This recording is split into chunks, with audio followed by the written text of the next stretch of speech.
itayo natin ang pundasyon ng mas maraming tagumpay.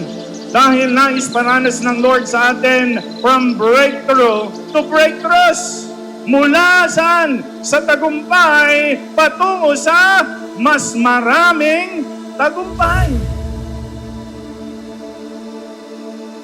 To Him who is able to do immeasurably more than all we ask or imagine, according to His power is at work within us.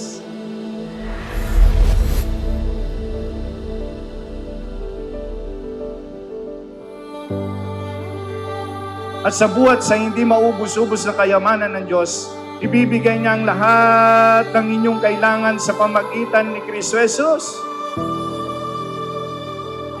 Ibibigay niya ang lahat ng kailangan natin sa pamamagitan ng ating Panginoong Hesus. Naniniwala po ba kayong walang imposible sa Diyos?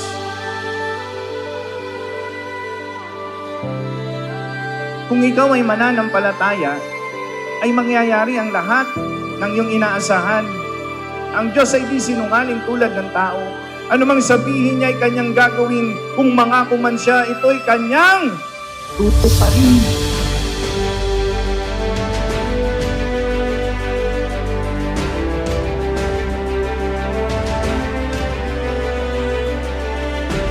Ang mga nakaraang breakthroughs or tagumpay ay hindi museum para dalawin at tanawin lang.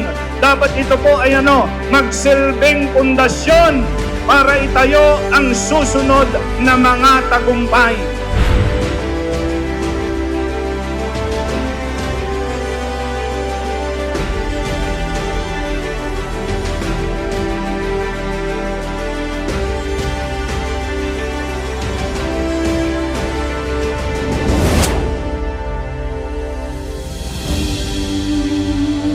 Kung paano ang langit ay mas mataas kaysa lupa, ang aking kaparaanan ay higit sa inyong kaparaanan, at ang aking isipan ay hindi maaabot ng inyong kaisipan. Kailangan pag nagsabi ka sa Panginoon, maniwala kang kayang gawin ng Panginoon. Sabi ng Lord, magkaroon lang daw tayo ng faith na sinlaki ng buto ng mustasa ay mangyayari ang ating hinihingi at higit pa.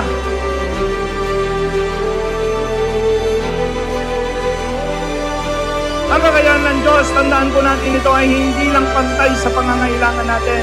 Ang grace niya ay sabi doon, immeasurably more.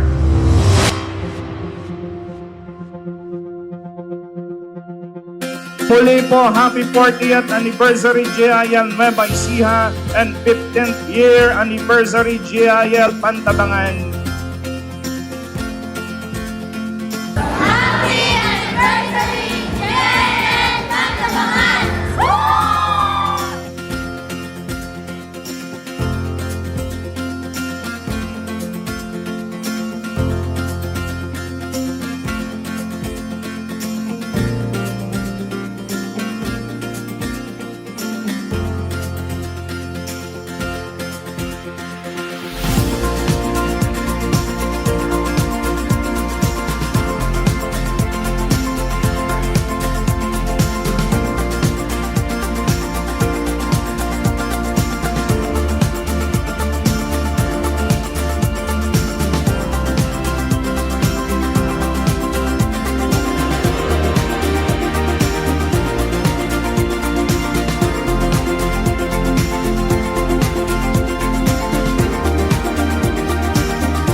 Ang sabi ni Yahweh, ang aking kaisipan, hindi nyo kaisipan.